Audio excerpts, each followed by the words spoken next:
Hello and welcome to another edition of The Hard Way. So guys, we're going to cover what happened the other day. Yesterday. So what happened yesterday? Somebody ran into our car whilst it was static, which I'm kind of happy about. I'd rather it be static than to have someone run into my car whilst my family is in it. So what kind of damage did it do? It destroyed the wheel, which is strange. I've never seen that before. Destroyed the wheel, and it looked like it destroyed the axle, because there's very little body damage to the car. So it looks like they've hit the wheel dead on. They've destroyed the steel wheel, and the inner workings of the rear axle have been obliterated. I saw it, you can see it with your own two eyes. So it's crazy. Now, of course, this is bad because at the time the guy drove away, so we didn't know who was going to pay for the damage. Well, we knew that we would have to pay for the damage. So it was a somber day yesterday, and then the guy turned up, left a note on our car, apologised, and said his insurers would deal with it, which we're very, very happy with. So anyway, I went over that on the other channel, so if you want to take a look at the other channel, if you want to look at how things turned out yesterday, please go on Overland Fam and you'll see what happened. So anyway, so that's the damage that's done. The car is a B-Class Mercedes-Benz, and it's about 10 years old. And I know that if we were in the UK, they would simply write the car off and give us the money. But things are a little different in this country. People tend to drive around in older cars. The car is still mechanically sound apart from that. We've just put a brand new battery in it, as you guys already know. So yeah, we were like, didn't know quite what would happen yesterday. But now, we still don't know. Maybe his insurance will just pay out for the car, or maybe they'll have the car repaired. Regardless, it doesn't matter to us. We would prefer to have the money, because if the damage is significant or structural, there could be structural damage. If it's structural, then that will come up when we go to trade the car in. And of course, car dealerships will lower the price that they'll give for us if that is the case. So we prefer to have the cash, but we'll have to see what happens. So what else? So in today's video, that's what I want to talk about. Insurance and parking. Let's go over parking first, because this is important. Now, I used to go to Spain. I used to go to Spain a lot. And when I used to go to Spain, I always used to rent a car. Always. And every single time I rented a car, I always got the top insurance. Always. Because you can in Spain. Because renting cars in Spain is very cheap. So you just add on the insurance on top. And even that, the insurance is only 15 euros, 20 euros a day. So if you add that on, in total, you know, your car, you can get a Volkswagen Golf for 20 euros a day. That's how much I paid in Madrid the last time I went. Which is crazy. Like a full-on brand new Volkswagen Golf. Oh man, so yeah, great place to rent a car. I've rented a car in Barcelona before, and I came back to the car and I parked it up overnight, came back to the car, and it looked like somebody smashed into the front end of it. It looked actually like somebody kicked it in and done it purposefully. Parking is a premium over there, so yeah, it looks like somebody did it on purpose. You get people like that, you never know. So Making sure that I have the necessary insurance is extremely important, because you never know when someone's going to do something nasty like that. But also making sure you park up the car in the right place is also extremely important. So what we're going to do, what I used to do, is also whilst I was away,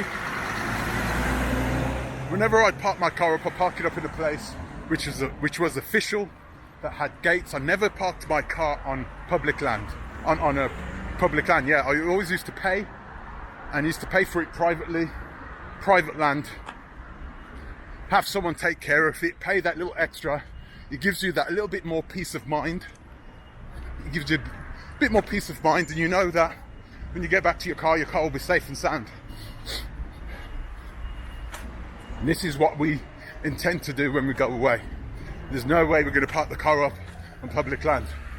The only time we're going to go out, go on excursions, go hiking, doing that type of thing, is if we find a good campsite where we know the car will be safe. Unfortunately. So we can park up the car, leave it there, boom, can go out for a nice little wander. So those are the things we're going to do for parking. In the city, this is always beneficial. Never leave your car. If you're on a long-term overland journey, never just leave it in the public. Your car is your house, it's your hotel, it's your means of travel. It is everything, right? So you're not going to just stick it anywhere and keep your fingers crossed. So, what else? Insurance. So guys, I'm not sure what I'm going to do about insurance, right? I'm going to try and partner up with an insurance company, because I think that's the best way to do it. Try and see if anyone will work with us and help insure us for this journey. Because the car we're taking is not going to be a cheap car. It's going to be an expensive car, and it's more than likely going to be paid for by us. If it's going to be paid for by us, we're going to need to do something. Yeah. We're going to need to have good insurance, because we just can't afford to have a car be destroyed and not get any money for it. So yeah, insurance is important. This is part of the reason why many people who go overland in Africa, they don't go in new cars. They don't go in new cars, they go in old cars. Especially if they're doing north to south. West Africa can be extremely tough on the vehicle, but if things go to pot, there is rarely any systems in place there that will help you to get your car out of a rut. Figuratively speaking, to get you out of the rut. No. It's important we have some sort of insurance. I'm going to try and team up with somebody. I know there's videos online that talk about insurance.